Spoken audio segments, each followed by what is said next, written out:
ស្ដីបងប្អូនទាំងអស់គ្នានេះជាវីដេអូទី2របស់ខ្ញុំនឹងធ្វើការបង្ហាញពីការធ្វើឲ្យកុំព្យូទ័រដើរលឿនដំណើរការលឿនជាងមុនទី1គឺបងប្អូនចូលតាមខ្ញុំគឺចូលប៊ូតុង search យើងវាយពាក្យថា power option select លើ power option ទី2គឺយើងយកពាក្យថា power saver ហើយយើងចុចបិទមកវិញទី2គឺយើងចូលទៅ run យើងវាយពាក្យថា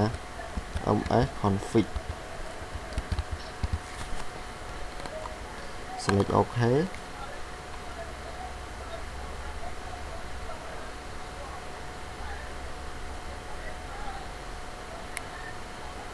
សូមរំចាំបន្តិច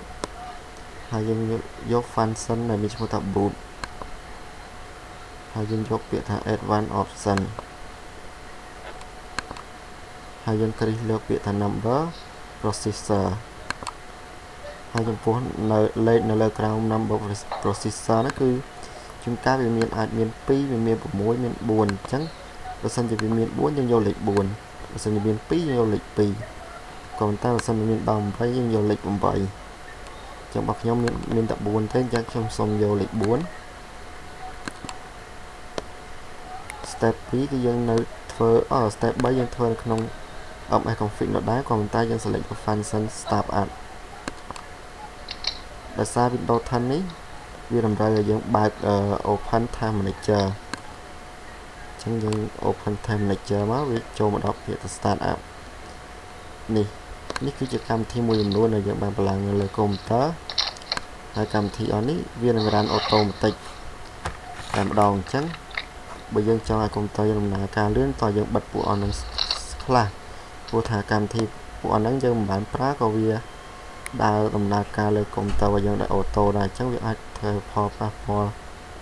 ដល់កុំព្យូទ័រយើងដំណើរការយឺតអញ្ចឹងយើងបិទមួយចំនួនទៅដូចជា C cleaner នេះក៏ខ្ញុំអត់ដើរប្រើវា run auto Java update យើង disable វាចោលទៅ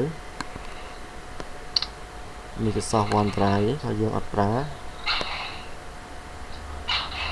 ថានេះអត់ប្រើVMware ក៏យើងអត់ប្រើអញ្ចឹងយើង disable ចោលអញ្ចឹងរាល់កម្មវិធីណាដែលមានក្នុងនេះបងប្អូនគិតថា